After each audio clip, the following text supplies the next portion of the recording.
jamais vu un homme qui passe près de la croix et reste le même. Quelque chose doit se passer dans son cœur.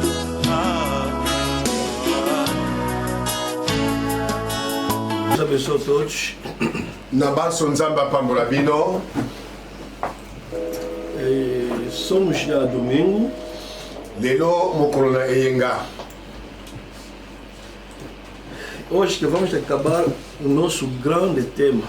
Ezali nde lelo tokoleka na kosilisa motu monene na biso ya liteya. Falamos que vamos falar sobre 2 semanas. Tolobaki ete tokotambola nango kati na baposo mibale. E hoje, pela graça do Senhor, podemos acabar para entrar num outro sujeito. Nde lelo na ngolu na nkolo tokoleka na kosilisa na ntina ete tokota na liteya mosusu. Se alguém é pela primeira vez que entrou, soki moko kati na biso oye mpo na mbala liboso, tivemos a seguir um tema. Tozalaki koyoka motu ya liteya songolo. O tema é o sinal de epidemias no último tempo. Motu ya liteya ezali elembo ya babokono ya ntango na suka. O sinal de epidemias no último tempo. Elembo ya babokono na ntango na suka. Esse foi o nosso tema. Yango nde motu ya liteya na biso durante 2 semanas. Kati na baposo mibale. Domingo, terça-feira, quinta, sexta, sábado, domingo, até hoje. Dimanche, mardi, jeudi, samedi, dimanche, mardi, jeudi, samedi, ti lelo nde tokomi dimanche. O sinal de epidemias no último tempo. Elembo ya babokono na ntango na suka. Esse foi o tema. Yango nde motu ya liteya na biso. Então, se alguém não estava ou viajou ou veio pela primeira vez, soki ndeko songolo ozalaki te na biso elongo to ozalaki mobembo to mpe oye mpo na mbalano ya liboso, a mensagem está gravada. Liteya oyo ezali mpenza enregistré. Está gravada no vídeo e também áudio. Ezali enregistré na audio pe na visuel. Se você entrar no Facebook, na página a mensagem do último tempo de Luanda, vai ver vídeo. Soko koti na Facebook epai bakoma message ya Luanda nde okomona ba video na yango kuna. Mensagem do último tempo de Luanda. Message ya tango na suka ya Luanda nde okomona ba video nyonso kuna. Se quiser áudio também pode entrar no Eduardo Singama Matanyanga, meu nome, no Facebook também vai encontrar áudio.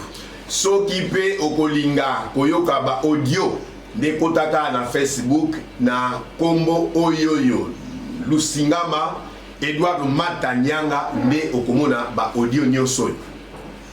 Se faz ex-membro do nosso WhatsApp, a mensagem de Luanda, então aí pode ver muitas indicações até. Soko zali moko abiso olandaka penza wana na WhatsApp Assemblée de Luanda okomona kute bele na ngo penza. O sinal de epidemias no último tempo. Elembo ya babokono na ntango na suka. Pode entrar também no YouTube. Okoki pe kokota na YouTube. Da mensagem do último tempo de Luanda e vai ver também esses vídeos. Message ya tango na suka ya Luanda nde okomona pe ba video oyo. Qualquer dificuldade pode contactar os técnicos. Kokoso nyonso okokuta nango bengaka ba technicien na biso bakosunga yo. Não tem número dele de telefone, então pergunta no outro irmão, eles têm. Soki ozali na numéro ya telefone ya ba technicien na biso te, bandeko mosusu baza nango osengi bakopesa yo yango. Agora, o tema é o sinal de epidemias no último tempo. Boye, mutualité ya yango oyo. Elembo ya babokono na ntango na suka. No primeiro domingo, quando iniciamos, vimos o ponto 1A. Então, o ponto 1A, tratamos sobre o sinal de epidemias. Na mokolo na eyenga tango tobandaki yango tolobaki etape ya liboso 1. Nekuna tolobelaki na ntina na elembo ya babokono. Ali, naquele primeiro dia, falamos que quando estamos a ver as doenças multiplicadas no nosso tempo, saiba que é um sinal. Nde na etape ya liboso awana tolobaki ete tango miso na yo ezali komona penza babokono ezali ko takata penza wana etalisi ete ezali moko ya bilembo ya tango ya suka. No ponto 1 foi dividido em ponto A e ponto B, quer dizer, ponto 1A era domingo, ponto 1B era terça-feira. Na etape ya liboso ezalaki divise na babisika mibale. Étape ya liboso totsaki 1 wana ezalaki dimanche. Étape yango ka ya liboso totsaki B wana ezalaki mardi. Então domingo falamos sobre a polêmica que está existindo na mensagem. Os irmãos estão aí no Facebook dizendo que o coronavírus é a maior doença que existe, nunca existiu. O profeta falou disso. Nde na dimanche tolekaki mpona kotalisa bapolémike oyo ezoleka kati na bandeko bayambisa ngo na ntango epai wa bandeko mingi bazokota na Facebook baete no mokono oyo ya COVID-19 ezali esakweli po mosako na biso nde moto alobaki yango na ntango kekozala. Então iniciamos lá tobandelaki yango kuna para dizer que pona koloba ete aquela brochura que eles estão lendo, parágrafo de 213, Branham não está falando do nosso tempo, está falando de Israel. Brochure wana o bandeko bazotanga na paragraphe nango 213 etalisi ete Branham alobelaki na ntina bokono te oyo ya biso mais alobelaki na ntina na Israele. Não era uma profecia, porque as máscaras no tempo de Branham já existiam, ele já conhecia isso. Quer dizer, não era necessário ele profetizar sobre máscaras. ezalaki esakweli te mpona koloba ete mosakola sakweli yango te ye moko ndeko na biso Branham na ntango na ye solo babokono oyo ezalaki epai wa bazali kolata mpenza bakaske eza na ntina moko te ke balata bakaske boloba lisusu ke ezali esakweli wana ekozala yango te. Então, eles leram a brochura, accepter la voie pourvue par Dieu au temps de la fin. Esse é o titre da brochura que eles estão exibir. Parágrafo 213. Siko motu ya lite ya oyo bango bazotanga na brochure koloba ete pai mosakoli alobaki yango ezali na kombo accepter to aceitar o caminho provido por Deus no tempo do fim. Parágrafo 213, onde eles estão a falar isso. Então, iniciamos nosso tema lá para dizer que não é isso.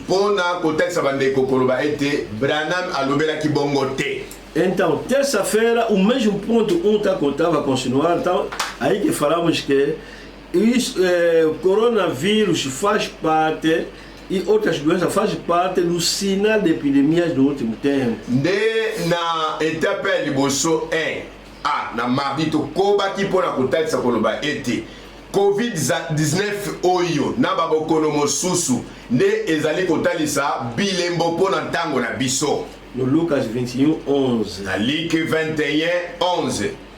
Então, quinta-feira seguinte, oyo mokolo na mine elandaki antes de domingo, yambo tokoma na mokolo eyenga e falamos o que é últimos dias, o que se chama último dia, último tempo, é que tolobaki boye nini yango oyo Biblia ebengaka mikolo mia suka nini yango, porque a Bíblia fala muito de últimos dias. O Biblia elobelaka mingi na ntina mikolo mia suka au tango na suka. Falamos que Deus criou o mundo em 6 dias e o sétimo se repousou, e cada dia vale 1000 anos. Nde tolobaki boye nzambe na biso alekaki na kokela mokili na mikolo motoba nde mokolo oya sambo alekaki na kopema nzoka mikolo nyonso sambo moko na moko ya mokolo ezalaki kotangama bambula nkoto to mila. Esse mundo vai fazer 6.000 anos. Talisete mokili oyo ekoumela 6.000 ans.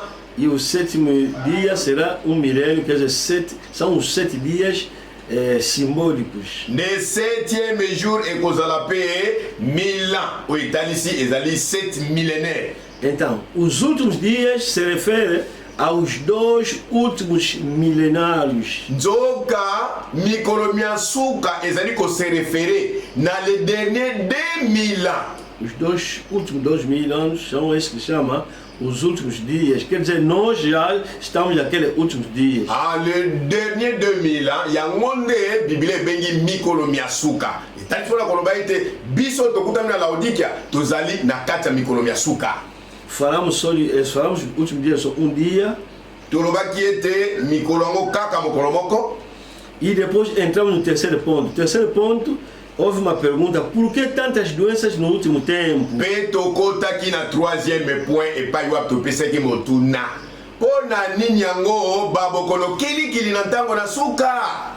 Então a resposta foi o pecado. E ya no epesama ke ezalaki ezali pona ntina na masumu efuluki. Quando há mais pecado, tango masumu efuluki mingi, tango mais doença também. Nde babokono pe kokoma kili. Quem cura é Deus. Onana bitsaka nzoto to tango ebeli ezalaka nzambe. Pecar e ele que cura cruzou seus braços. Haverá uma abundância de pecado. Sikoyo ozosumuka. Tango sikoyo babokono ezoko takata wana etalisi ete ekotambola penza mokili mobimba. Aqui estamos a falar do mundo. Tozali kolobela ntina na mokili. E na segunda parte dessa pergunta, por que tantas doenças no último tempo? Pena etape ya mibale na ntina motuna oyo. Pona nini yango ebele ya babokono na ntango ya suka? Então, a resposta aí na segunda parte falamos que Branham está falando da sua experiência. Houve gripe asiática na época dele. Ah, kuna nde tolobela ki boye Branham azalaki kolobela na ntina na libiki na ye to pe experience na ye ete na mikolo na ye ezalaki na gripe moko babengaki gripe asiatique. Porque na época do Branham houve 3 gripes grandes. Pona eleko ndeko na so Branham azalaki na kobika na mokili oyo ezalaki penza na ba gripe misato ya kafuka kwa minene. Ele nasceu em 1909 e em 1910, a ano da sua idade, houve gripe chinesa, quer dizer, peste da China. Ande kuna mosakolo na biso Branham ekobotama na 1909. Sikoyo na 1910 etalisi ete azalaki kaka na mbula se moko nde bokono moko ya kobima na kombo ya gripe de Chine. E uma pandemia significa atravessou China, atingir outros países e estava evangelizando o mundo. Ebengami pandemie pona nini?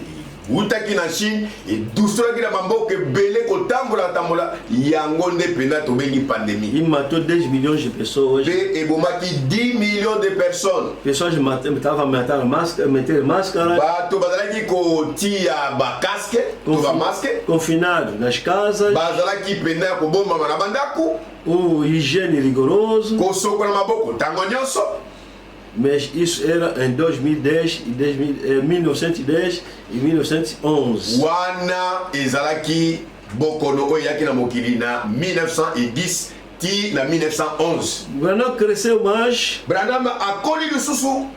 Atingiu 9 anos. Akokisi 9 ans d'âge. Houve grande gripe, aquela gripe que chamava-se gripe espanhola, saiu também da China. Ande etalisi ete ezalaki susu na gripe moko espagnole oyo eutaki na Chine.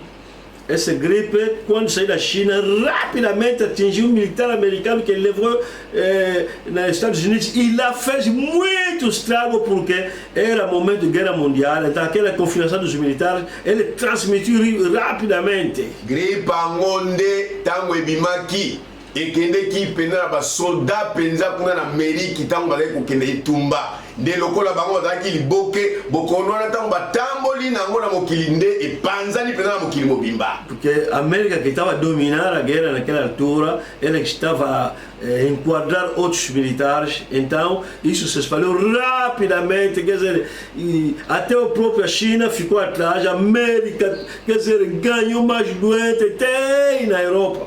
O Ameriki yende mutazalaki motu ya kokamba penza etumba yango de basoda nyonso bazali kosangana na bango de bango nyonso bazalaki ate to pe infecté de ti bakendeki pe na mikili oyo ya poto tobengaka de kuna penza basoda nyonso na bango pe bazwaki maladi yango kutu Chine epai bokonango utaki atikalaki penza sima nde na Ameriki penza ezwaki en plein makasi. Até a própria China foi esquecida. Kutu epai penda yango ebimaki na Chine babosani yango. Porque os militares americanos eles estavam no terreno, França, Bélgica, porque a guerra estava na Europa. Ah, po ba soldat o américain batambolaki na Europe, Italie, Belgique, po epai penda bo nini etumba penda zaki makasi nezaki na Europe. Na América iniciou na cidade do Kansas, depois eles desceram na Europa, lá na guerra, transmitiam aos países, depois saíram os militares, nos civis se espalhou. Ande kuna penza ebandelaki kuna na Amérique, kuna na Kansas City, o babengi vilo Kansas City, ba ekeiti na Europe, longo na basoda e continua ba civil penza pas moyen. E daí que a Espanha começou, era neto na guerra, começou a publicar jornais, a avisar o mundo inteiro, então deram nome dessa gripe espanhola. Ane kuna Espanha azalaki neutre de akokwe kozwa tango ya kopalanganisa sango yango na mokili mobimba ebokeba izana gripe moko boye kombo na gripe espagnole. Porque todo mundo já estava engolido na guerra. Ou está atrás da Alemanha ou contra a Alemanha, mas a maioria estava contra a Alemanha. Todo mundo já preocupado na guerra. Espanha, ela era neto, eles não estão sabendo que essa doença está matando mais que a guerra. Começou a publicar, razão por qual foi chamado gripe espanhola. De kuna penza ezalaki liboki ya basoda kobundisa pena Allemagne po ete Allemagne azali kosala pena mabe mingi na mokili nde kuna basoda basanganaki liboke mpona kotuta eme nzoka Espagne ezalaki neutre nde ntango atali boye bato bamiyebi te nzoka eza na bokono oyo penda babengi gripe espagnole ezali koboma bato tika nayebisa bango mpe atambwisi sango yango na mokili. Ele que avisou, a guerra acabou, quer dizer, a guerra acabou, a febre está continuando a matar e a própria febre matou mais gente que a guerra mundial. Guerra esili fièvre ezali koboma se koboma gripe ezali koboma Espagne nde moto asalaki nyonso mpe apalanganisa sango na mokili mobimba mpenza guerre esili gripe yango ezali kobomaka bato ebomaki mingi na mokili. Matou de 50 a 100 milhões de pessoas e na história nunca uma doença no mundo inteiro, desde Adão até hoje, nunca uma doença matou pessoas desse tipo de quantidade. E boma pena 50 milhões, tina 100 milhões ya batu. Joka na babokono nyonso ekota na mokili eza na bokono moko te o eboma ebolo ya batu lokola gripe espagnole oyo. Então o publicador era Espanha, mas não ele que tinha doença, mas ele que informou, avisou, porque era neto, então não estava preocupado na guerra, não estava engolido. Espagne ya solo ye azalaki netre ye makambo itumba akotaki yango te nde azwaki tango wana pena mpona kopalanganisa sango na mokili mobima na ntina na gripe espagnole oyo bato bayebaki te. Então na época do Branham, quando cresceu, em 1957, aí havia gripe asiática. Nde na eleko ya ndeko na biso Branham ekolaki ye na 1957 nde ezalaki na gripe mosusu yaki na kombo ya gripe asiatique. Ali agora Branham é mais velho, então e por isso falou isso em algumas brochuras que nós lemos. Kuna mosakoli Branham akomaki penda mokolo ndekuna akoya kolobelango na ba mikaba mingi opso totangaka. Lembra alguma brochure está dizendo que queria ir na casa, mas a gripe asiática estava ameaçada, tinha que voltar em casa. Numa outra brochure diz que a equipa foi atingida. Até outra brochure que um irmão até morreu. Ya solo na moko ya mikaba ya kwa koloba ete sengelaka ke na bokila. Kasi lokola grippe wana asiatique ezali koboma kobeta moyen okenda bokila ezalaki te esengeli kozonga na mosusu aye koloba ete ekipe na ye oyo esengeli batambola na bokila ezalaki ate na bokono yango grippe asiatique nde bakoki kozonga na bandako mpe na mokaba mosusu eye koloba ete kutu ndeko moko akufelaki na bokono yango grippe asiatique. Então, Branham nos aconselha para combater, porque mesmo depois dessa gripe asiática, o diabo está sempre a seguir na gripe. Então, nós temos que combater o diabo.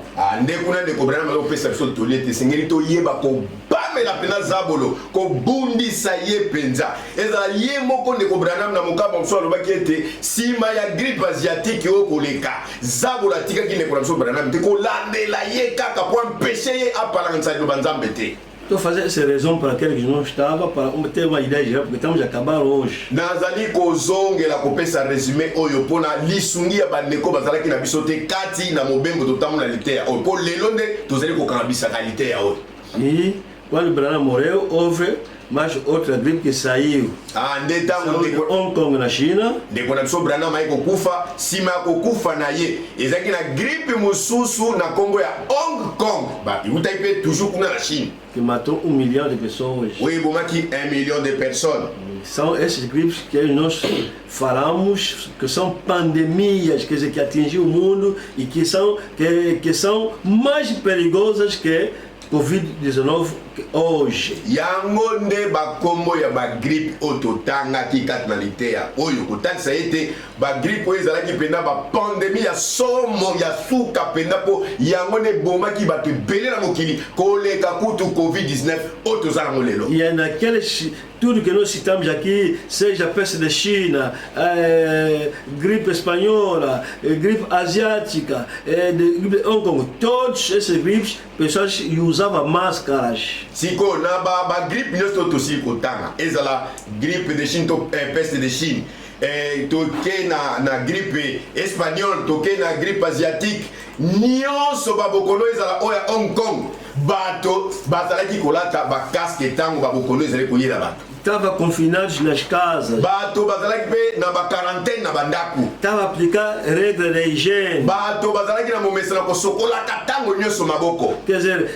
estava proibido pôr o dedo no nariz ou na boca sem lavar mãos. Na ntango wana pe ya solo bazali kopekisa bato batia maboko na misapi soki basokoli maboko abatia misapi na miso te soki basokoli maboko te. Quer dizer, o que está se passando agora oyo ezoleka lelo na Covid-19 é a aplicação das regras já aplicadas noutras doenças. ezali botiami na misala ya babokono mosusu esilaki koleka. Estamos a repetir as medidas preventivas da febre da China, da febre espanhola, da febre asiática, as medidas daquela época que estamos a aplicar no Covid-19 hoje.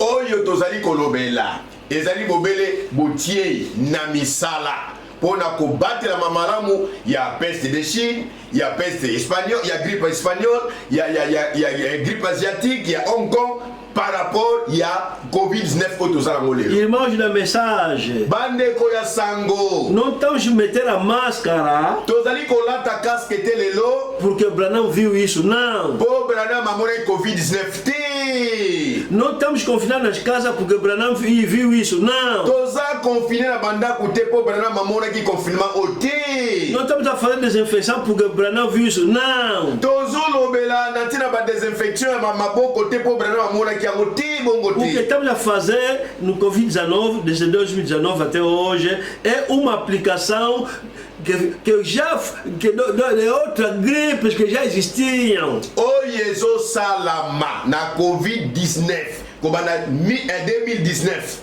tina 2020 oyo ezali botiami na misala pona bobatelami ya bato na ba grippe nyonso esilaki koleka bangoleleka. Até hoje estamos a comprar máscaras, mas na febre espanhola, Cruz Vermelha anda a distribuir isso. Kutu biso na Covid-19 tozo somba penda ba casque menzoka na grippe espagnole Croix Rouge azali kokabolango ya ofele na bato. As ruas eram desertas. Na balabala okomona mutu tezo tambola. Hoje até estamos a ir, mas aí as ruas eram desertas. Lelo kutu nde tozali komona bato na banzela bato bazali kotambola kasi na tango wana bato na balabala bakomona na te. Cuidado, não envergonha a mensagem, falar as coisas que pode terir no conhecedor. Kebaka ndeko nokite oya koyokisa sango na ntango toyambi soni soki ozali koloba makambo na moto oyo ayebi histoire ya babokono esili koleka yo akoseka yo. Vai falar que essa marca que estamos a usar é nosso profeta que profetizou isso, vai te rir se matar. Tango yo koloba ete moni bakasko tozali kolata eza mosaka na biso mutasakolaki yango akoseka yo penza. Há velhos que ainda estão vivos, que assistiram na Ásia, na febre Ásia, asiática, ainda pessoas vivas que assistiram naquela febre nesse mundo. Vai te rir se encontrar essa pessoa, vai te rir porque ele já usou isso no 57. Bambuta muntu oyo bazati lelo na kati na biso na bomoi oyo bamonaka grippe asiatique ndenge bato bazali kolatela yango bakaske ntango yo olobi ete grippe oyo ezali grippe oyo ememi mpena bakaske pour la première fois na mokili akoseka yo to bakoseka yo. No Congo, na Congo apresentaram 3 velhos que participaram na guerra de 14-18. São congoleses que era participante e deles era enfermeiro, estava a contar como havia mortos e são vivos esses jovens. Quer dizer, se você falar isso, ele vai te rir porque ele participou até na febre espanhola. Estão aqui no Congo, no Kinshasa. Na Congo Démocratique, kuna Kinshasa, batalisaki, balakisaki na televisão. Na televisão, balakisaki bambuta muntu misato. Oyo moko na kati ya misato wana bango misato wana bango misato na kati na bango misato wana moko azalaki infirmier bango nyonso bamonaki makambo ezalaki kosalama na grippe wana espagnole eza oyo ezosalama lelo te oyo bato bakoko koloba ke Branham talobi yango estava lhes perguntar deles disse que havia chuva de balas e havia chuva de feridas e chuva de doenças. Quer dizer, esse velho, se você dizer de máscara, vai te rir a matar porque ele já estava vivo naquele momento, conhece até febre espanhola. Tala moko mbamuta muto misato alobaki ete kuna pena bambula masasi banaki ko noka penda na mokili yango pe lisusu bambula bapota ezalaki konoka soki olobi na ye ndakisa na ntina makambo oyo tomona Covid-19 mpona mbala liboso akoseka yo penza moye te. Ponto 4, etape ya minei 4. Falamos sobre as epidemias da grande tribulação. Tolobelaki na ntina na babokono ya bolozi minene. Então, falamos que depois do arrebatamento, as doenças vão continuar. Tolobaki boye, sima konetolama ya mwasa libala, nde babokono ekosala nini ekokoba kozala ngwana mokili. Porque mesmo depois do arrebatamento, o mundo ainda vai existir, é sempre o fim do mundo. Ezala sima ya mwasa libala kobuta na likolo. Bato bakozala kaka me kasi ekobenga mantango na suka. Então, doença que estará lá chama-se úlcera. Sikobokono ekokuta manantango wana babengi yango bapota ba ulcère. Quer dizer, todo o corpo a sair fungo, o fungo arrebentar, a sair fungo, quer dizer, aqui na ponta da cabeça, tipo Jó, a história de Jó na Bíblia, até embaixo na perna aqui, todo o corpo. Ba ulcère wana ekomona na ndenge nini nzoto nyonso penza ezali kobimisa ba bibon moko etoboki o ebimisi pota mususu elandi etoboki ebimisi pota kaka bongo na bongo ezati na songi ya busuki na mutu penza ba bibon. Essa doença, quando apanha, te obriga a ficar em casa. Italiciete bokono ba ulcère tango ezuio mututa koloba na yo otika na ndako yo moko mifwandisa na malembe. Aí numa marca contagião ou infecção, numa marca de infecção, quer dizer, você pode estar lá, já está tudo, quer dizer, pode já todo o corpo. Kuna exate que o te exabe infecção, ou bela bakisi infecção te, exali pensa tango yango, nzoto mobimba pele poli na bapota. No início será os 2 profetas de Israel que vão dar essas pragas no mundo pela palavra. Na ebandeli ekozala basakoli mibale bakozala kuna na Israel epai nzambe akopesa bango nguya ya kobimisa oyo ezali bilakeli mabe na mokili to na mabele. Falamos juste as epidemias de grande tribulação, primeira parte e segunda parte. Tobengaki yango babokono na babolozi minene etape ya liboso pe ya mibale. E na segunda parte da tribulação, são anjos que vão espalhar doenças.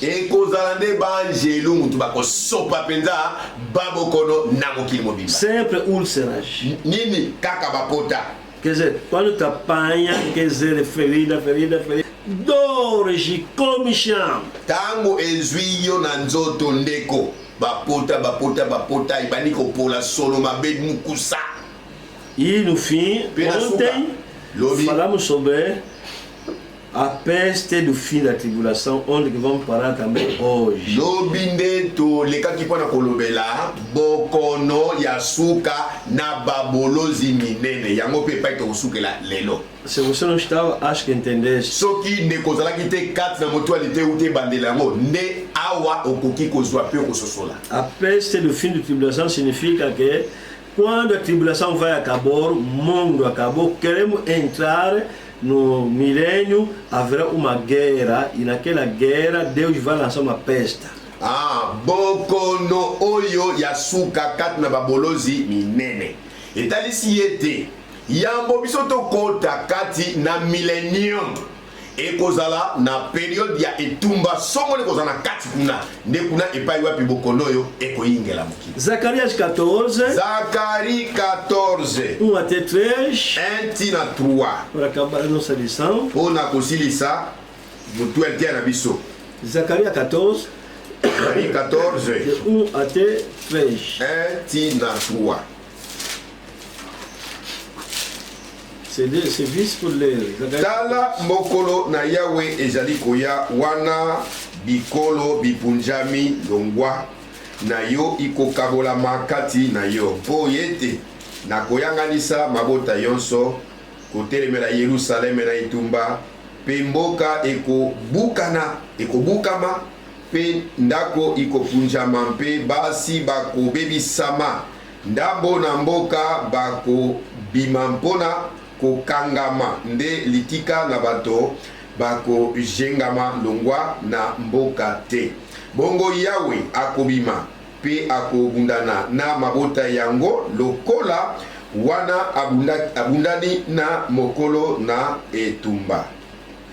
Eis que vem o dia do Senhor em que os teus despojos se repartirão no meio de ti, porque eu ajuntarei todas as nações para a peleja contra Jerusalém, e a cidade será tomada, as casas serão saqueadas, as mulheres forçadas, metade da cidade sairá para o cativeiro, para o restante do povo não será expulso da cidade. Então sairá o Senhor e pelejará contra essas nações, como pelejou no dia da batalha. Ezequiel 38, 22, 23. Ezequiel 38, 22, 23.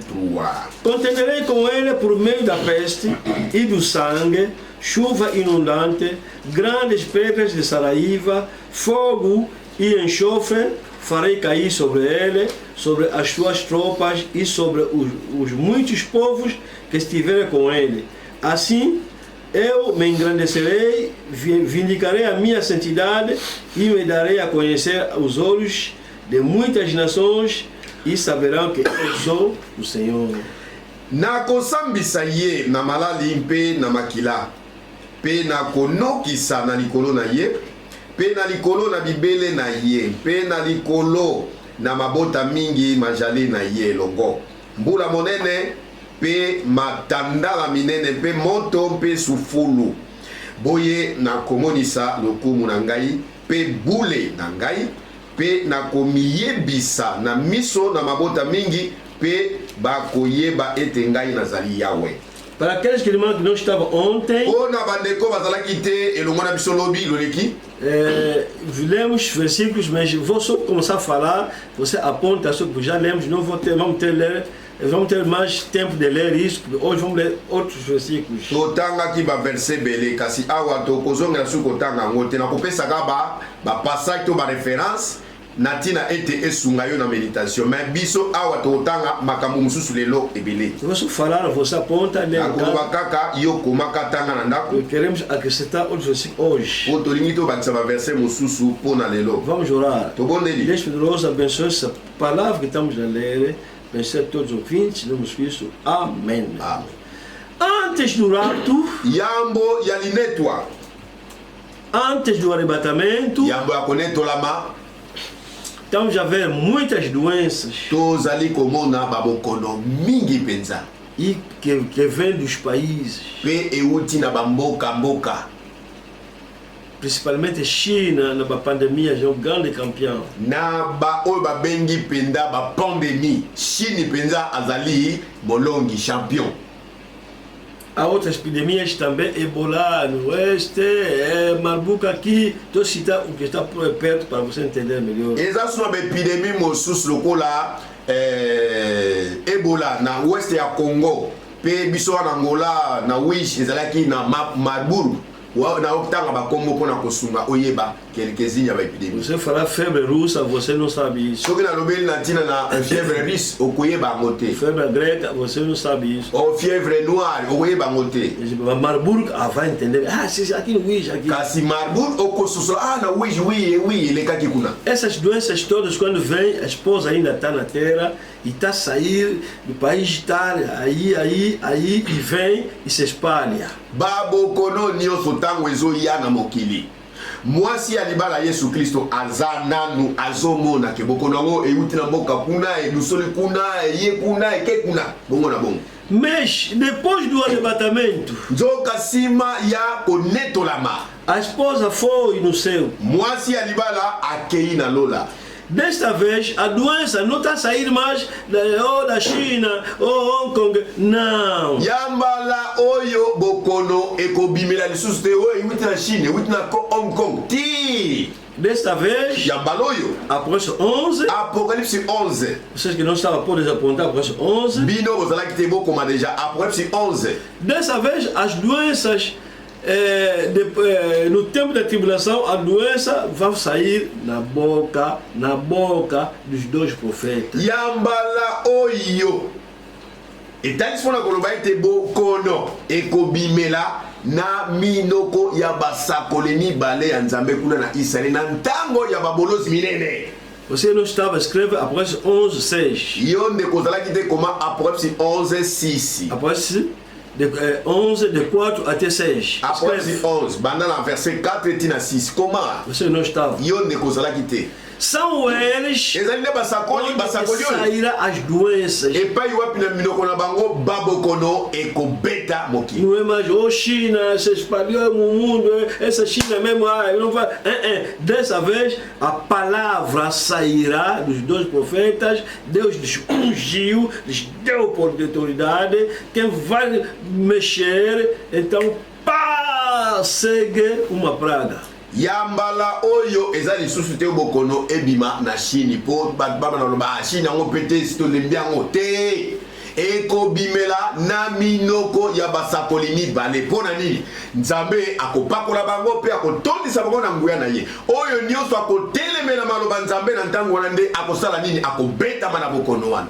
E se você quer saber qual tipo de praga, então deles é Moisés. Volta no tempo de Moisés, o que Moisés fez e isso que ele fará também. Só que o ngoye babokono ango ekozala nini.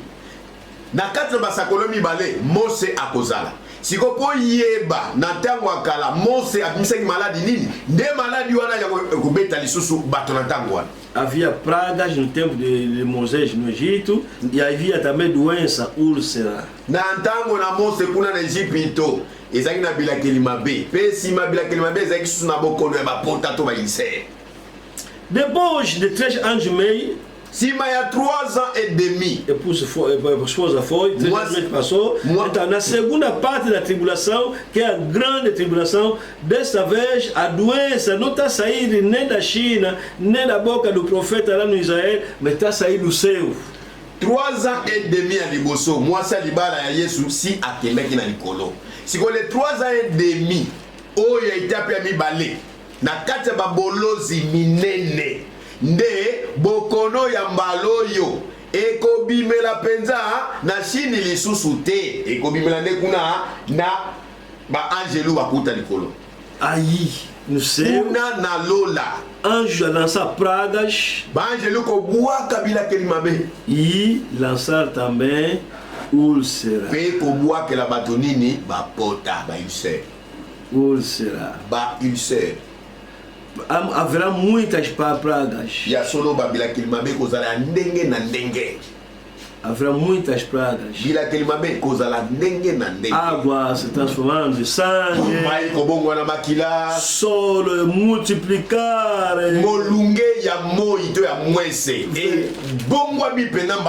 Montanha cair nos rios.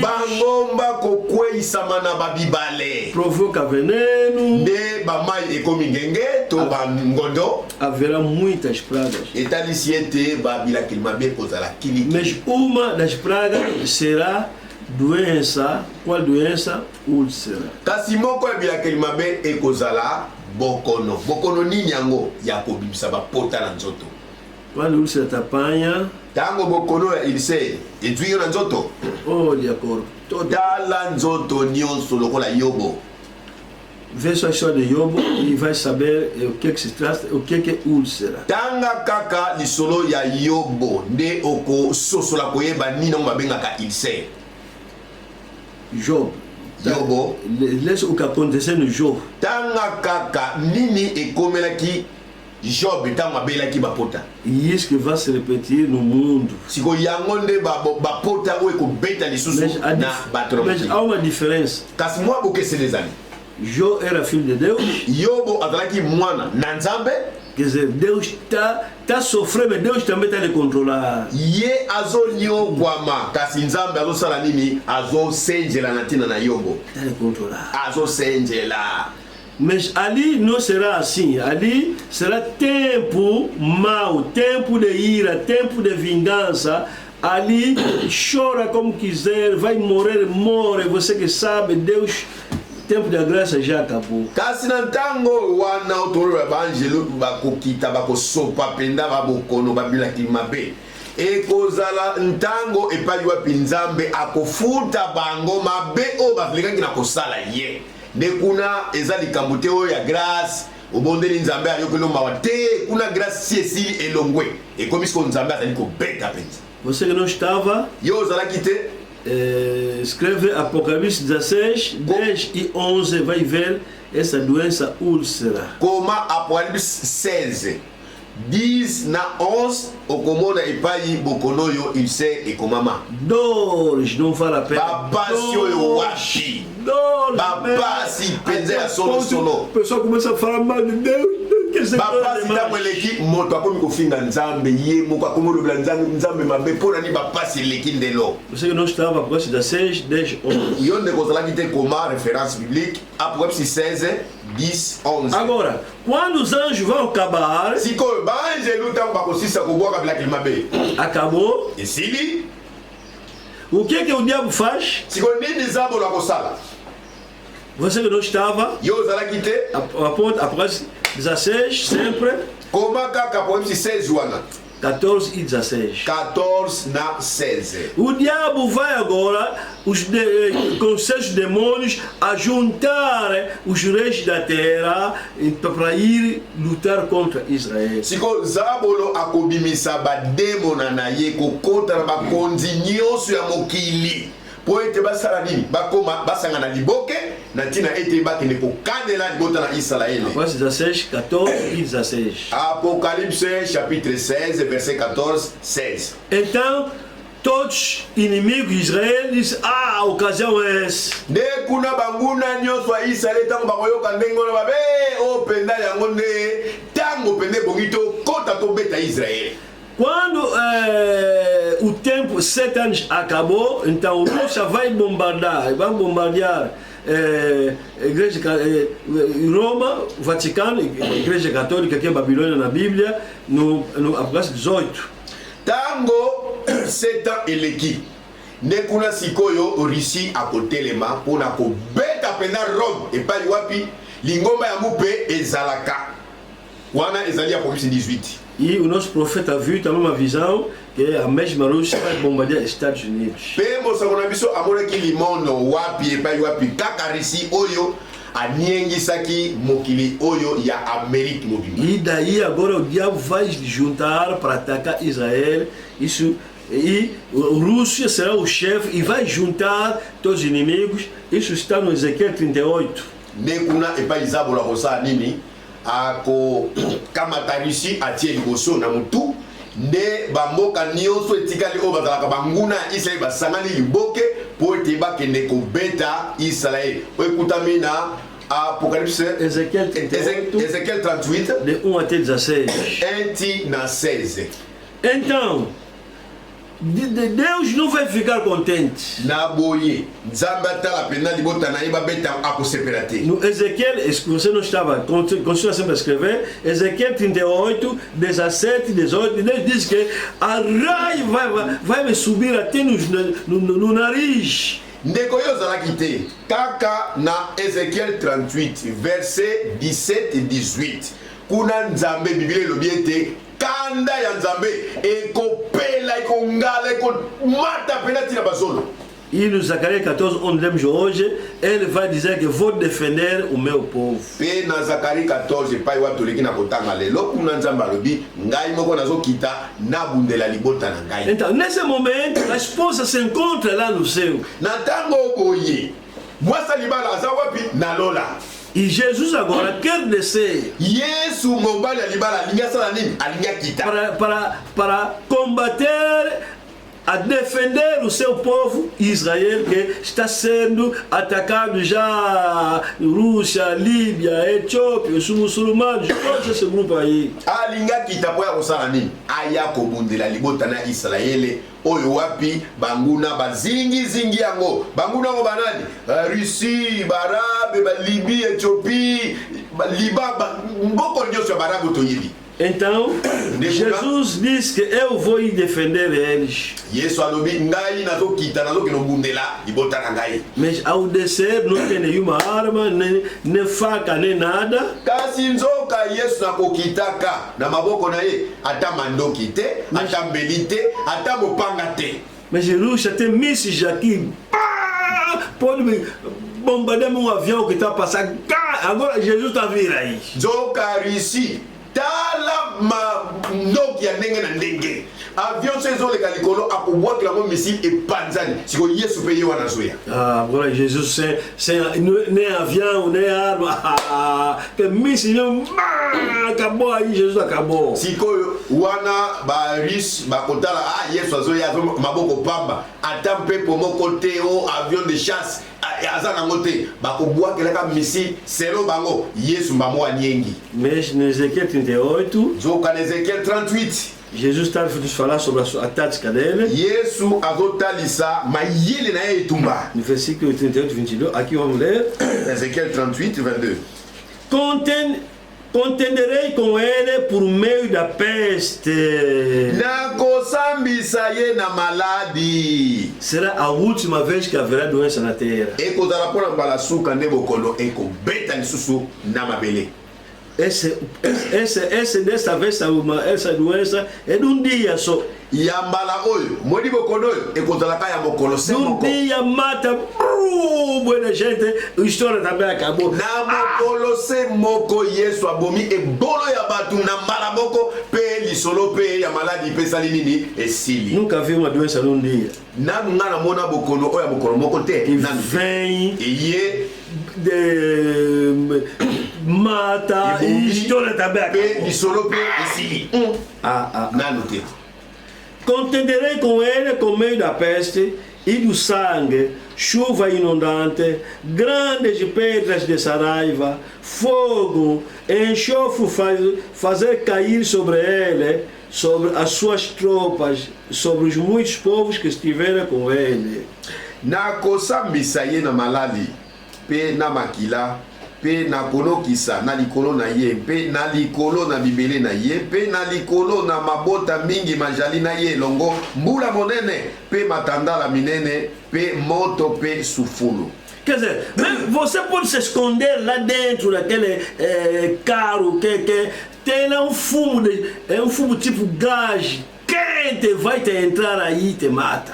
Yo okoki ko bomba na soki na lokalo nini yango wana kasilika na koyeba iteza na molinga moko songolo ya moto ndeso ke kote yo wana to bimi wana yo kufi peno kauki. Quer dizer, enxofre, tipo aquele gás que sai onde está um vulcão.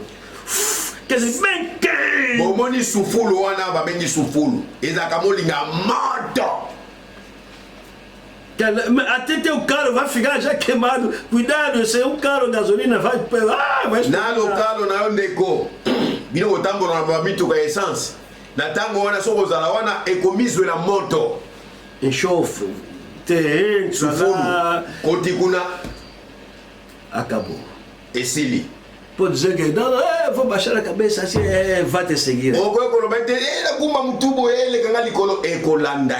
onde que haverá olha mortos de uma vez num só lugar, uma epidemia incrível que nunca existiu. Boko no ekoboma tala ebolo ya bato batandami onanu emona na tena mokili. Assim eu me engrandecerei, vindicarei a minha santidade e me darei a conhecer aos olhos de muitas nações e saberão que eu sou o Senhor.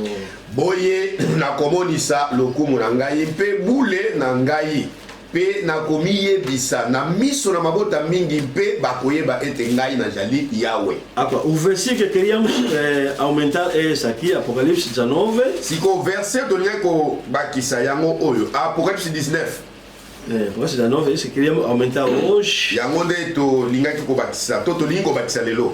E isso que vamos ler. Yango to lingo tanga. Hoje já lemos, se você estava, pode ler bem em casa. Miso susi to tanga kinde koza la gite, ba referência yango yoki. Estamos a falar sobre a peste do fim da tribulação, que a tribulação acabou, está vindo uma peste, uma doença, uma epidemia grave que só mata num dia, só acabou. Tozali kolobela bokono ya suka na babolozi minene. Babolozi yango minene sali nini esili. Kasi bokono wana pende zali koya ya suka. Tango ebeti bomi pe babokono na mukili esili. Essa aqui não é tipo coronavírus, 14 dias, tipo peste negra, 24 horas, 48. Não, essa aqui, pá!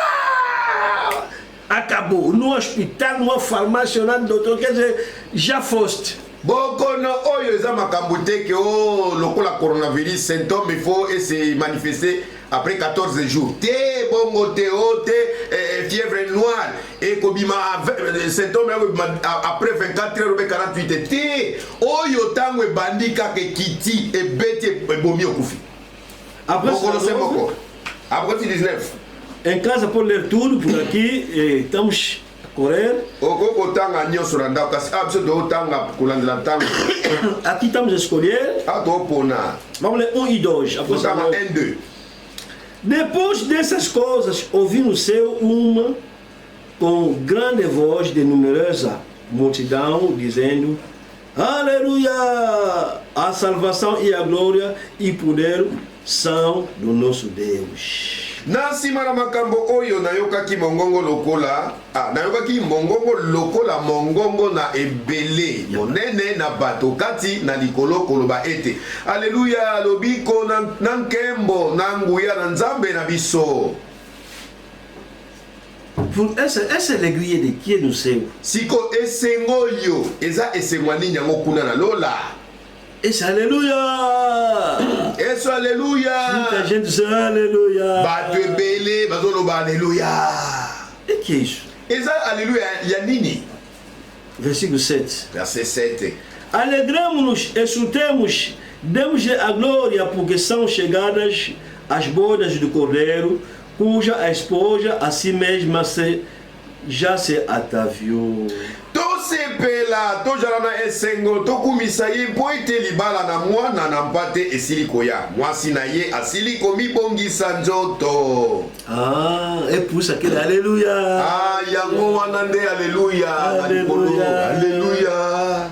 A final a esposa se aprontou. Zoka mwasi ya libala amibongisi. Alegramos.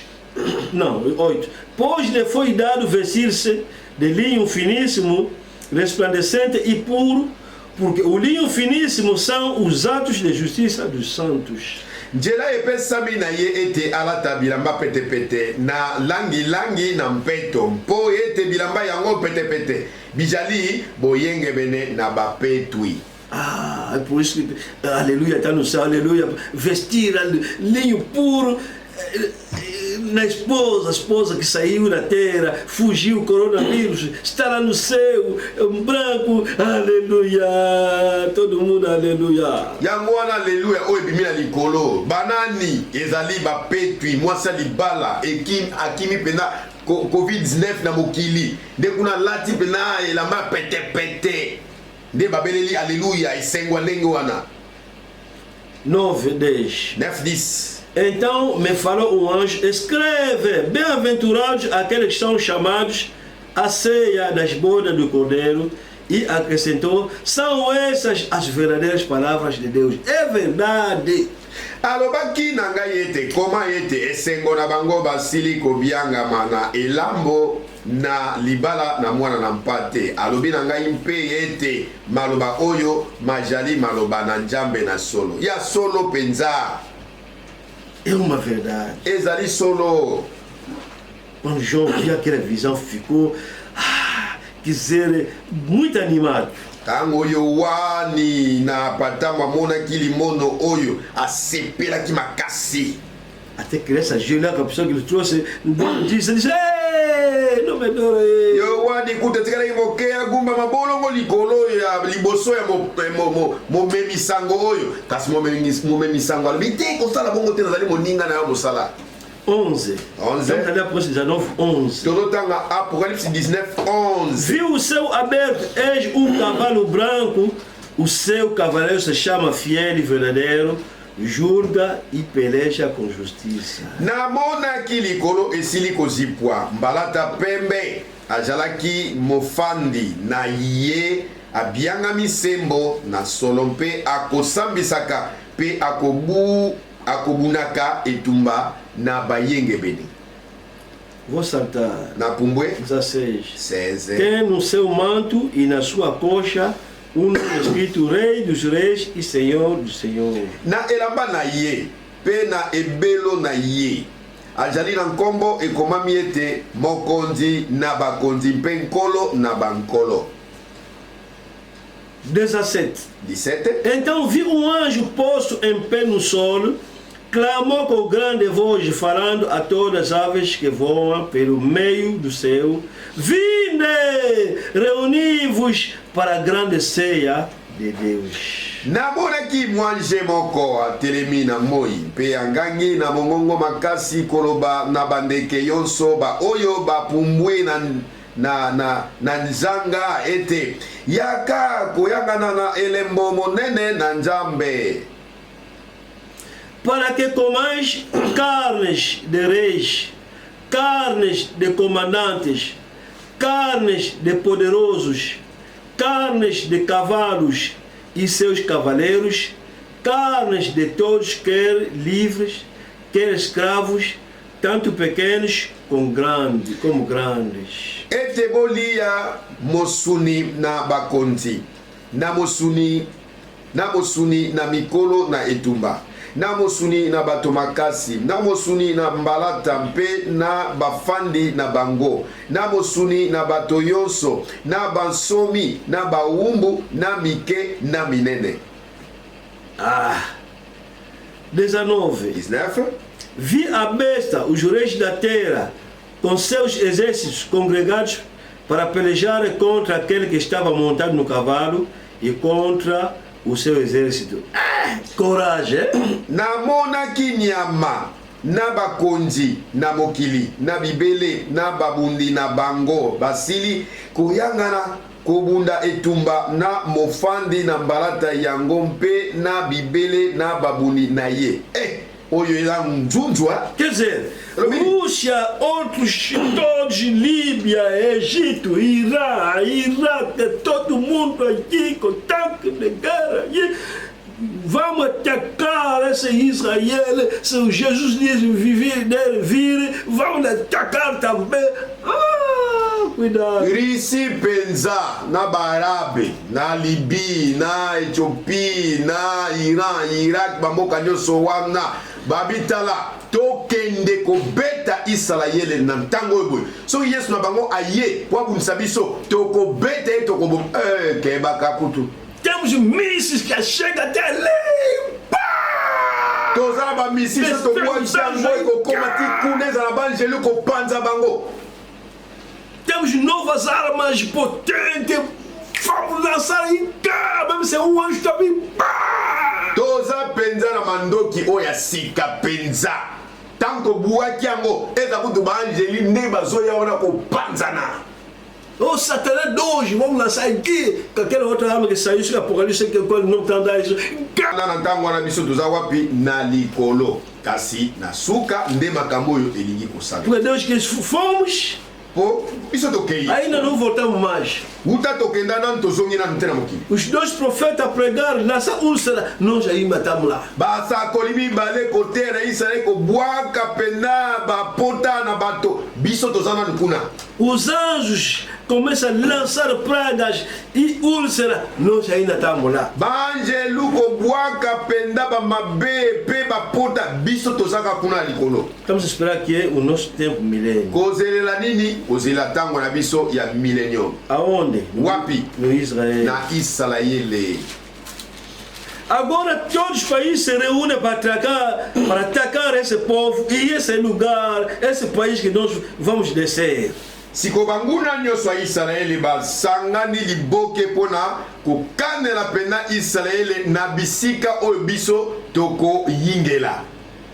Não vai dar. Ekosimba te. Então é daí que Jesus vai descer. Nde kuna Yesu akokita. Desce Akiti para defender mpona kobundela o povo. libota na ye.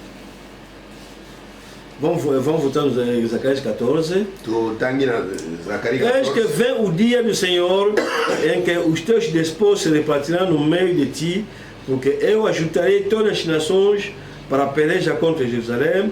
A cidade será tomada e as casas serão saqueadas, as mulheres forçadas. Metade do dia da cidade sairá para o cativeiro, mas o restante do povo não será expulso da cidade. 2.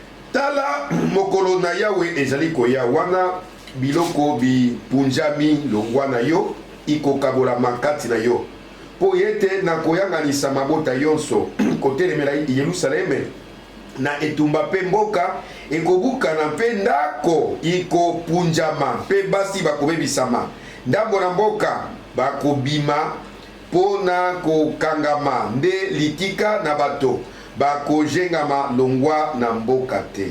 Assim Jesus vai descer. Awa Yesu Então azukuta. sairá o Senhor e pelejará contra essas nações como pelejou no dia da batalha. Bongo Yawe akobima pe akobundana na mabota yango lokola wana abundani na mokolo na etumba. Senhor vem. Kolo aye. Vem porque para defender. Aye pona nini? Pona kobundela. Vai lutar como? Akobunda ndenge nini? Um sopro. Na mopepe. Afuli mopepe ya pamba. Peste. Nde bimisi penda. Sangue. Mabe, makila. Fogo. Moto. Tudo misturado, hein? Nyonso mbala moko esangana. Água. Mai ya moto. Onde água está mexendo com fogo, é água quente já. Epai mai ezobimela na moto. Eza deja mai batokisa. Terrível. Somo. E todo mundo vai morrer. Ne kuna bato nyonso bakufa. Vamos voltar na Apocalipse 19. Tozongi na Apocalipse 19. 19. Apocalipse 19. 17, não, 17 já lemos. A 17 esse total. 19. A 19, 19. E vi a besta e os reis da terra com seus exércitos congregados para pelejar contra aquele que estava montado no cavalo, contra os seus exércitos. Mas a besta foi aprisionada e com ela o falso profeta, que com sinais feitos diante dela, seduziu aqueles que receberam a marca da besta e eram adoradores da sua imagem. Os dois foram lançados vivos dentro do lago de fogo que arde com enxofre.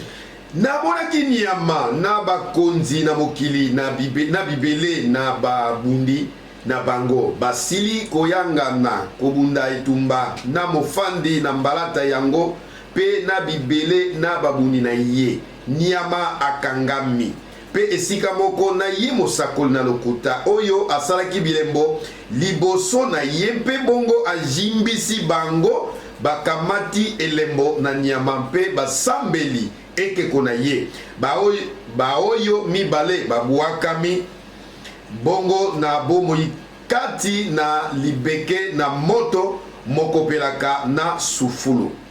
Os restantes foram mortos com a espada que saia da boca daquele que estava montado no cavalo, e todas as aves se fartaram das suas carnes. Baoyo batikalaki babomami na mopanga na nani na mofandi na mbalata mopanga oyo ebimi na monoko na ye mbe bandeke yonso batondaki na mosuni na bango. Aprender todos os demônios e matar todos os militares. Isso que aconteceu lá. De nkolo akangi bademo na nyonso basoda nyonso de yango musala ekosala makuna. Então vamos voltar mais em Zacarias 14, onde estivemos. Tozongi suna Zacarias 14 pai tozalaki. Então vai continuar a ler onde nós lemos. Tokoko bakotanga pai bisotangaki. Estamos sempre no 14. Tozaka na Zacarias 14. Vamos ler agora. Sikatotanga 7 até 9. 7 tina 9. Mas será dia singular conhecido do Senhor, não será nem dia nem noite, mas haverá luz à tarde. Ekozala mokolo moko oyo eyebani na Yahweh, na moi te pe na butu te, kasi na ntango na mpokwa pole ekozala. Naquele dia também sucederá que correrão de Jerusalém águas vivas, metade delas para o mar oriental, outra metade até o mar ocidental do verão, e no inverno sucederá isto. Na mokolo yango mai na bomoi ekobima na Yerusaleme, ndambo na yango kino mai na epai na ebimelo na moi, pe ndambo na yango kino mai na elimwelo na moi, ekozala mpe boye na ntango na moi makasi mpe na ntango na mpio. O Senhor será rei sobre toda a terra naquele dia, só será o Senhor e só será o seu nome. Pe Yahweh akozala mokonzi likolo na mokili mobimba. Na mokolo yango Yahweh akozala moko pe nkombo na ye moko. Aqui não está se falando de meses, hein? Awe ezolobela basanza te. O semana de luta. Bamposo yetumba semana te. Naquele dia só. Kaka na mokolo se moko wana. Eu nunca vi uma doença de dia só. Ngana na mwana na bokolo takatika na mokolo moko. Muita gente, bolo ya bato, milhares de pessoas. Pesa bankoto na bankoto. Can. Esse acabou. Esse tipo de doença não vai. Só tem que ser Deus. Nem o diabo não pode. Toda a terra se tornará como planície de Geba, Rimon, ao sul de Jerusalém. Esta será exaltada e habitada no seu lugar, desde a porta de Benjamim até o lugar da primeira porta, até a porta da esquina, desde a torre de Ananel até aos lugares do rei. Verset 10. Mokili mobimba eko longolama lokola alaba longwa na Jeba kino limono na epai na ngele na Yerusaleme pe ye akotombwa likolo pe akofanda na esika na ye longwa na ekuke na Benjamina kino esika kino esike na ekuke na liboso mpe kino ekuke na ejwanelo na mopanga longwa na ndako molai na Ananaele kino bikamweli na vino na mokonzi. 11. Habitarão nela e não haverá maldição, e Jerusalém habitará segura. Pe bato bakofanda kati na yango elakeli mabe ekozala lisusu te. Yerusaleme akofanda na kimia. Deus vem fazer intervenção ao seu povo. Nzambe aye penza na lisungi ya libota na ye. Escuta. Yoka. 12. Esta será a praga com que o Senhor ferir a todos os povos que guerrearem contra Jerusalém. A sua carne se apodrecerá. Ei! Oyo ekozala malali makobeta yawe na mabota yonso ba oyo bako babukani na Yerusaleme mosuni na bango ekokauka. Vou ler en français. Voici la plaie dont l'Éternel frappera tous les peuples qui auront combattu contre Jérusalem. Leur chair tombera en pourriture. Quer dizer, a carne está por descer no lugar mesmo. Jesus a soprar, a praga está a bater cá e a carne está por descer já. Naquele dia, aqui não há marca de 2 dias. Kaka na mokolo se moko wana. Awa eza makambo te mokolo mibale misato poso te kaka mokolo se moko. Acho que a maior doença é essa. Na bandi ete bokolo yaba bokolo ne yango yo. Coronavírus, coronavírus, ezaka mwa nem tem peso. Ezaka mwa lianzi. É avô, é um neto esse aqui. Coronavírus aza coco, coco. É nada, é zero. É até bisneto, trisneto até. Do coco baboti, tope wa mswa bimi na sima coco. Jesus ao descer, a soprar, praga está a bater a pessoa e a pessoa, a carne está por descer já. Yesu kokita. Ai. Mo pepe ya pambe zo beta bato na moto banzoto pena misuni ya bato ezo kauka ezo longwa. Ko kauka kuto eza moi bien donc tomber en pourriture. Donc misuni e bando pora yango moko ezo longwa na nzoto. Voilà. Un général, Général à Mapinga. 4 estrelles, Il y a 4 étoiles. Mais là même, le corps commence à progresser. Là même, on est le stade. Dans la penda générale, il y a 4 étoiles. Au binogo yebi. Mais, mon pépé à moto, on est bimina. Na monoko général à 5 étoiles. Et police, et mosunina, pe et bano lumbaso. Mais dès ça veille, à nous, c'est notre ça image de la Chine. Non, on a Chine. Non, ça, on prophètes. Et ça, sous les deux prophètes étaient dans Israël. Est-ce qu'on seguit l'instruction, phase. Oh, Marco, Maréo, la Nakaka, orientation, bossa la bocasse, bossa la tête. Não são os anjos, não.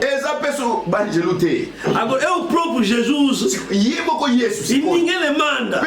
Ele próprio. O corpo está por descer já. Estando eles, estamos sempre no 12. Estando eles de pé, apodrecer-se os olhos nas suas orbitas. Kozalaka bango penda kotelema boye miso na bango ezali kosala nini kotoboka. Kotoboka. Mas aqui em português apodrecer. Akopola. Vamos ler isso no francês. Tandis qu'ils seront leurs pieds, leurs yeux tomberont en pourriture. Enquanto estiver de pé, a sua carne torna empodridão. Leurs yeux. Os seus olhos, perdão, torna empodridão. Dans leurs orbites. Quer dizer, a pessoa está lá, praga ela atingiu. Moto atelemi wana penda siko elakeli mabe landiye. Carne está por descer. Mosulezo pola. Os olhos estão por descer. Isso é pola.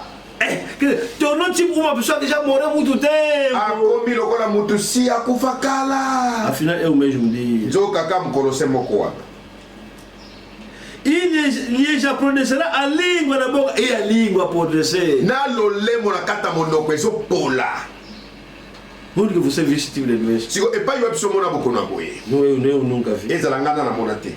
Alguém que estava doente agora mesmo. Moto pena bandiga bana sikoyo, yazua o sikoyo. Caiu. Akwei. Língua pode ser. lolemo epoli. Só Jesus que faz isso. Kaka Yesu nde akosala ngo. Você se lembra mais da história daquele pastor que estava zombar Jesus? Bokanisa nanu lisolo ya pasteur Ngolu. Oyo pena ne Equateur asakandelaki Yesu. Ali mesmo está lá no púlpito. Ndenge azoteya boye na chair na ye. Está zombar Jesus. Azotyola Yesu. Está desafiar. Pe azobeta penza toloba mondenge. Sérieux Jesus, me bate agora. Soki penda yo Yesu yo ne nzambe beta na sikoyo na. Yesu pe alite mbala moko botu. Quando os irmãos vieram para amarrar, para levar, nos levantar na aldeia, para ser enterrado, ali mesmo, ali, começa a apodrecer. Tango badiakre baye po bazwaye, po babomse batia na sanduku ba manamboka. Kaka na minute wana Ngolu apoli. Nem consegue mais levar, olha só o cheiro. Bako kaki sus comme ma pasteur na bango de tala solo wapi. L'enterrar à 5 achats. Bakundaye na kati ya sanduku. No tempo a pessoa já está apodrecendo. Tango ezate akotana sanduku kwa komi biteni. Hérode também aconteceu isso. Hérode pesa amela ki bongo. Lá mesmo está brincando com Deus, Deus lhe bater. Lá mesmo, os bichos começam a sair já. Kuna kana kosakanela nzambe. Nzamba silika beti ye kaka ne bankuswe bande obima place azalaki. Viste, né? Omoni? Não se brinca com Deus. Basakanela nzambe te. Zacharie 14:13. Zacharie 14:13. Naquele dia também haverá da parte do Senhor grande confusão entre eles. Cada um agarrará a mão do seu próximo. Cada um levantará a mão contra o seu próximo. Na mokolo yango boloji monene ndongwa na Yahweh kozala kati na bango moto na moto akosimba loboko na mojalani na ye loboko na ye ekotelema loboko na mojalani na ye. Grande confusão. Mobulo monene wapi?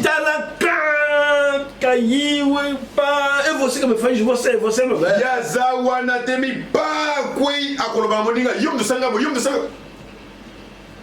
Confusão entre. Mobulo ekoti bango na bango. Quer pegar o outro aqui, você mesmo é. Alingo simba mozalani tope voisin yum do sanga bo nzoka voisin innocent. Quando tá vir aquela pesta, tá vir acompanhado com gelo é pedra. Potango bokonongo zoye la bango wana. Na ba glace pena mabanga minene zoye beti mbala moko. Aí, você mesmo qui m'a pédrisé, et você au TV. Grande confusão. Donc mon boule côté Libango. 14. Também Judá pelejará em Jerusalém e se ajuntarão as riquezas, todas as nações circunvizinhanças, ouro, prata, vestes em grande abundância. Yodampe, akobunana na Jerusalém mpe bojui na mabota yoso mazaliko ingela ye ekoyanga ni sama. Wolompe palata mpe bilamba mingi. 15. Como essa praga, assim será a praga dos cavalos, dos mulos, dos camelos, dos ajuntamentos, de todos os animais que estiverem naqueles areais. Malali ekozala mpe bongo lokola malali oyo likolo na mbalata mpe na mpunda mpe na kamela mpe na mpunda moke mpe na banyama yoso ba oyo bajali na bifandelo na basoda. Vou deixar em français. La plaie frappera de même les chevaux, les mulets, les chameaux, les ânes et toutes les bêtes qui seront dans ces camps. Cette plaie sera semblable à l'autre.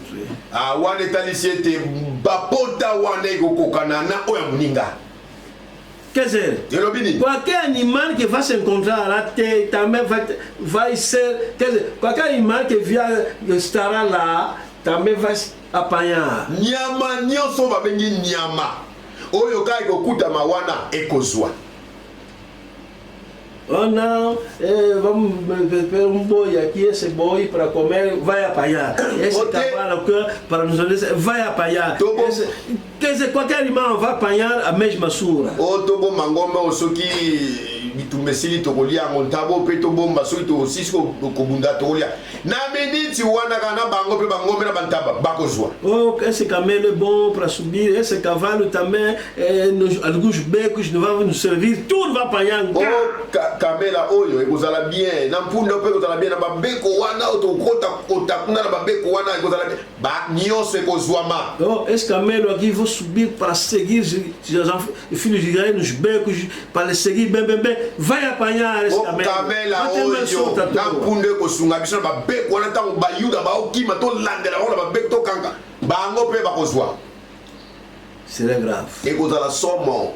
E daí que vai ser a verdadeira fim do mundo. Ande kuna nde suka penda ya basuka ya solo ekomonana.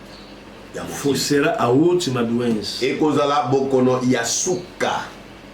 Que é mais maior. Etalisi ete bokono pena kafu na babokono nyonso mokili nde yango wana. Ali agora não é maior na boca do profeta ou anjo, o próprio Jesus com sopro. Kuna eza susu te ote bokono komela na minoko ya basakolo mibale ote ba angelu bakolo te ye moko Yesu ya mbalo afongoli monoko mopepe na moto nyonso. Ngolu experimentou isso. Oyo pasteur Ngolu oyo Equateur ameka kangoti experimentou isso. Ameka kango. Olha aquela história diz que e pai akutami na minute ya bien na salaire. Mais não pode voltar. Mais si c'était à refaire au salamati. Et daí que vai iniciar o milênio. Kunande millennium ezobanda. Satanás amarrado. Satana bakangie. Milênio vai iniciar. Millennium ezobanda. Jerusalém celestial vai descer. Jerusalem ya likolo ekiti. Para a esposa entrar. Po mwasa libala asa nini akota. Após 21. Apocalipse 21. Depois dessa guerra. Sima ya etumba oyo. Viu o novo e a novo céu e nova terra, pois o primeiro céu e a primeira terra passaram e o mar já não existe. Namonaki likolo na sika, nanse na sika, po ete lola na liboso, nanse na liboso esili kolongwa. Mais mai monene pe ejali lisusu te. Vi também a cidade santa, a nova Jerusalém que descia do céu, da parte de Deus, ataviada como noiva adornada para o seu esposo. Namonaki mpe mboka mosanto, Yerusaleme na sika, kokita na likolo, kouta na nzambe, esilaki kobongisama lokola mwasi na libala oyo asili kokemba nzoto pona mobali na ye. Então ouvi grande voz vinda do trono dizendo: Eis o tabernáculo de Deus com os homens, Deus habitará com eles, eles serão povos de Deus e Deus mesmo estará com eles. Nayoki mongongo makasi kobima na kiti na bokonzi ete tala efandelo na nzambe ejali na bato esika moko akofanda na bango esika moko mpe bango bakozala bato na ye mpe nzambe ye penza akozala na bango elongo. Agora nossa pergunta: tikomotuna na biso, onde estará a esposa naquele momento? Na ntango wana wapi bisika mwasi libala akozala? Acho que lemos isso ontem. Na bandi ete lobi loleki totangaki yango. Nós vamos ler ainda no Apocalipse 19. Tokotanga na Apocalipse 19. Apocalipse 19, 11 e 14. 11 e 14. Apocalipse 19, 11 e 14. Apocalipse 19, 11 na 14. Vi o céu aberto, eis cavalo branco. O seu cavaleiro se chama Fiel e Verdadeira, julga e peleja com justiça. Namonaki likolo esili kojipwa. Malata pembe ajalaki mofandi na ye. Abiangami sembo na solo. Pe akosambisaka pe akobundaka etumba na bayenge bene. E seguia no 14 os exércitos que há no céu, montado cavalos brancos, com vestiduras de linho fino, branco e puro. Quem que vestiu assim? É a esposa. Bibele na babundi na likolo bajalaki kobila ye bafandi na mbalata pembe balati bilamba pembe pete pembe peto nani alati elamba pete pembe peto ezali mwasi ya libala. Aqui diz que quando eles desceu awe lobi ete tango ya kiti para ir defender Israel, o atende kobundela Israel escrito aqui, eles também estão seguindo tipo o exército que está servindo o chefe. Mwasi pe ya libala ezali kobila Yesu lokola mampinga ebila kasima ya kapita. Tá vendo? Nós somos exércitos mesmo de Deus. Tali sete biso pena tozali pena mampinga ya nkolo. Grande capitão é Jesus. O kapita na biso ne Yesu. Vamos ler mais onde lemos ontem no Zacarias. Tokotanga lisusu bisika totanga elobi na Zacarias. Quer dizer, os esposa está descer, mas está acompanhado também. Ele é o marido. Mobali ya libala azokita lokola bala na ye azolanda na mwasi na sima. É normal, né? Sala makabongo. Inimigo do marido, é inimigo também da esposa. Monguna ya mobali, ye pe azali monguna ya mwasi. Sim.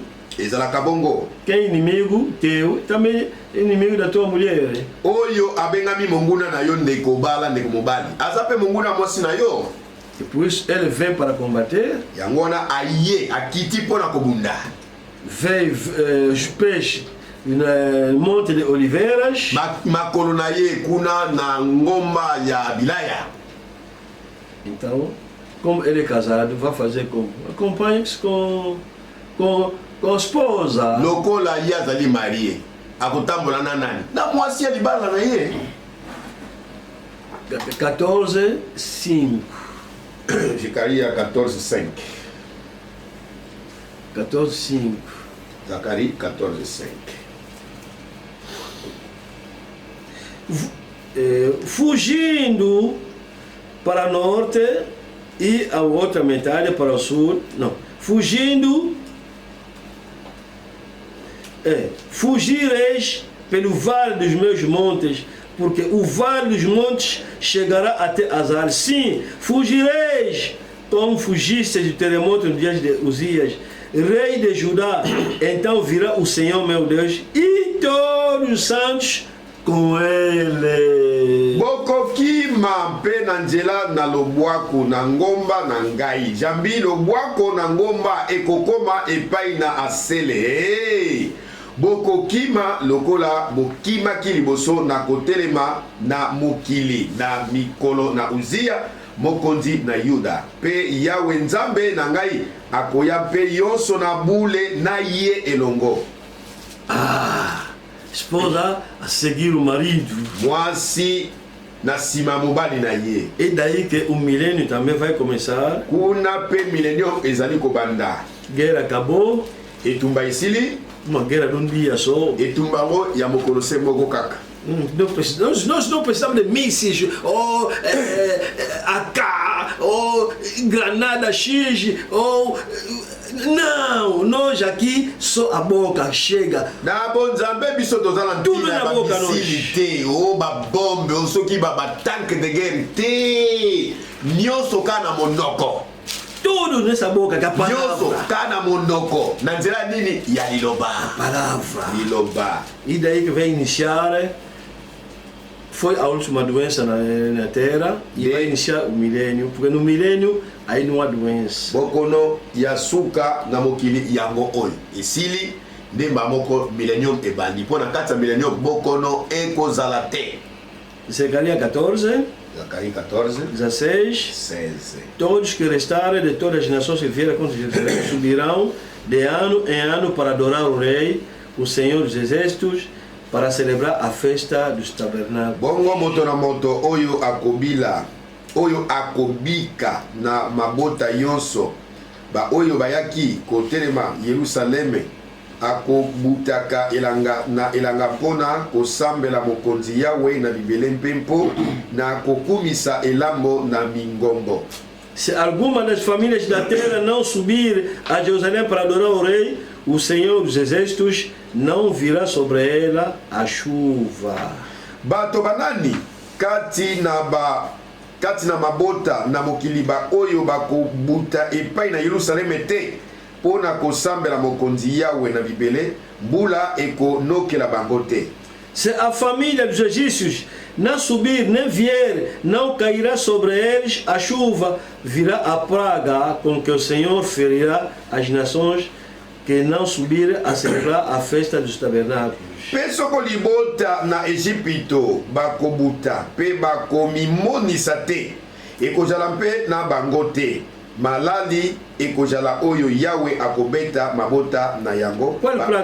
Qual praga é essa? Sikoyo elakeli na mabe aí não há mais doença. kuna eza lisusu te. Vamos ver o 17. Total 17. Se alguma das famílias da terra não subir a Jerusalém para adorar o rei, o Senhor dos Exércitos, não virá sobre ele a chuva. Bato banani kati na mabota na mokili oyo bakobuta epai na Yerusaleme te pona kosambela mokonzi Yawe na bibele mbula ekonokela bango te. Quer dizer, se você dizer que todo mundo tem que começar a ir no Jerusalém, obrigatório para adorar o Senhor, nosso marido, quem não ir, ale para a chuva não desce mais. Soko yoki ete olingo linga te bato nyonso esengeli kobuta na Yerusalem mpona kogumbamela mokonzi etalisi ete banso esengeli kokende soki boboyi mbula na mboka na bino ekobeta te. Quer dizer, quando não houver chuva no milênio, é tipo uma praga.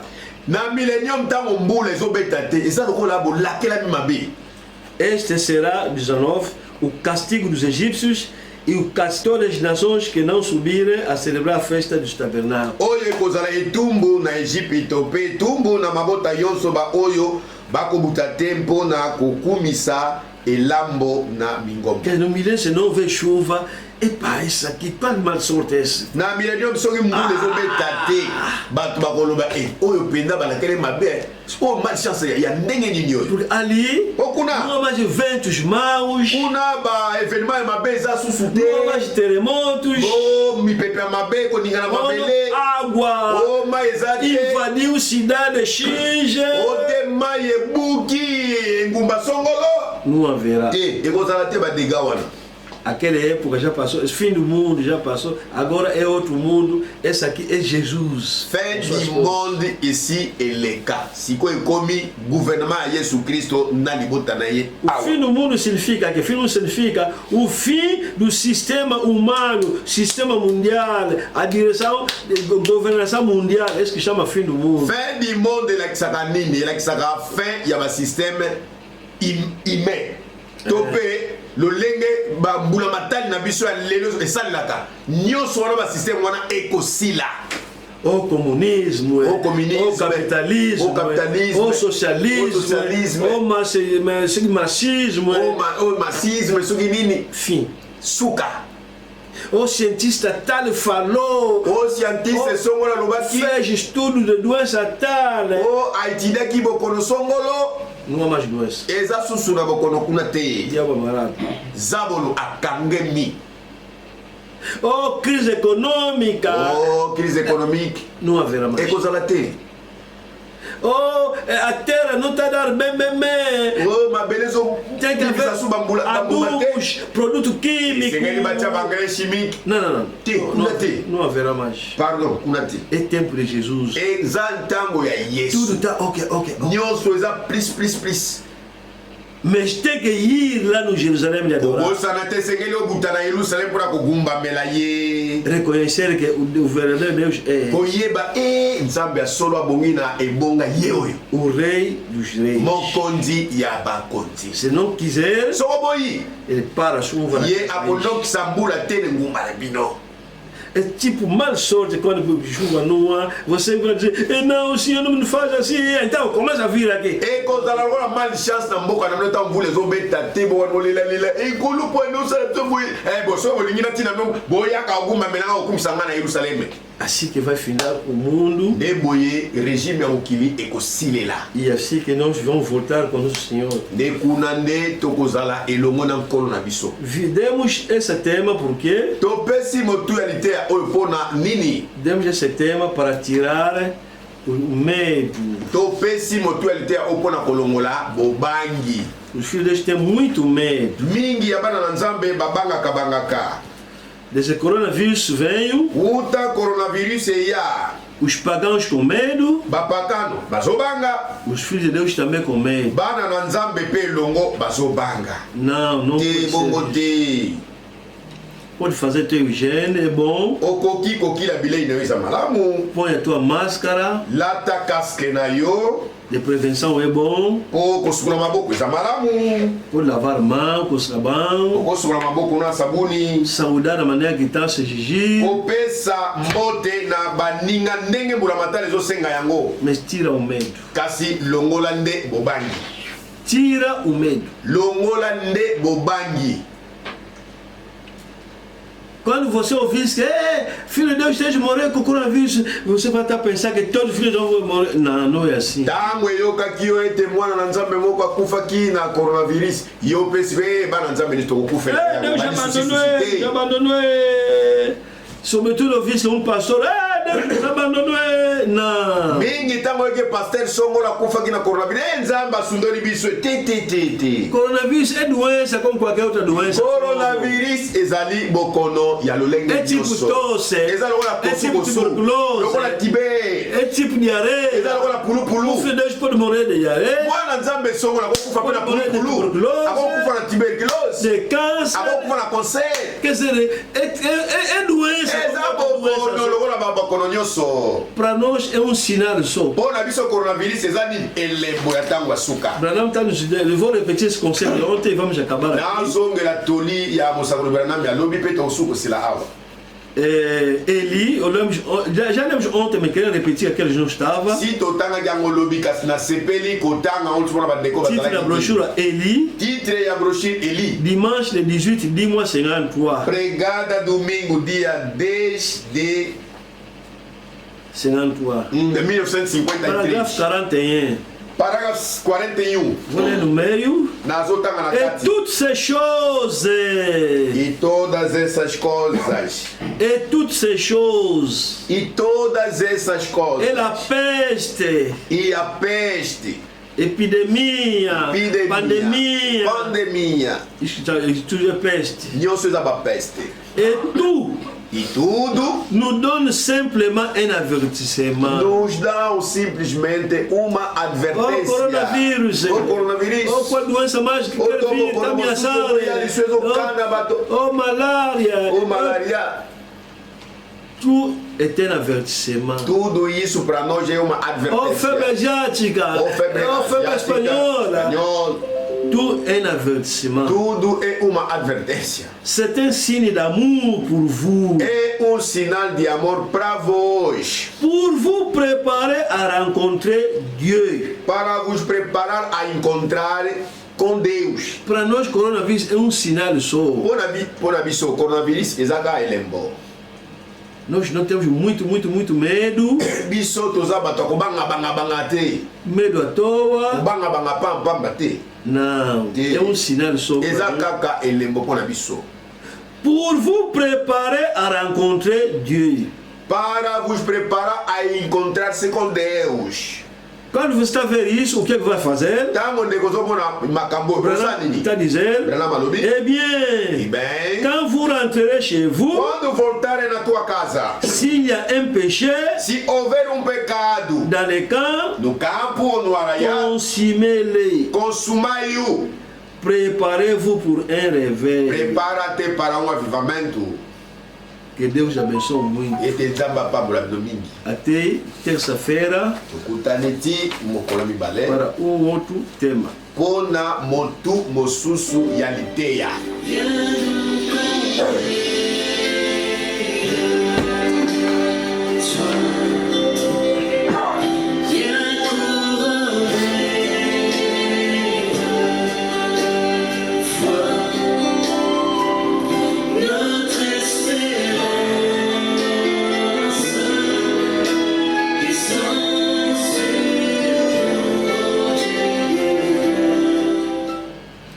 Que Deus abençoe a todos. Acho que vamos continuar só terça-feira outro tema. Acho que vamos ver que estou pregar sozinho.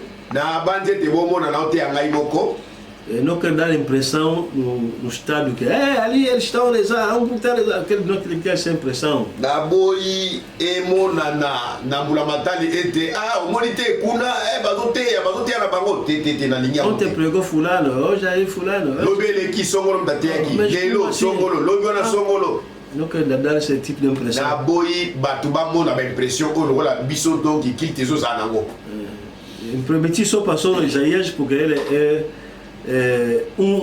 entre dentro de nós, ele veio para isso, epa, tinha que fazer isso, mas ao meu lado eu estou próprio presente.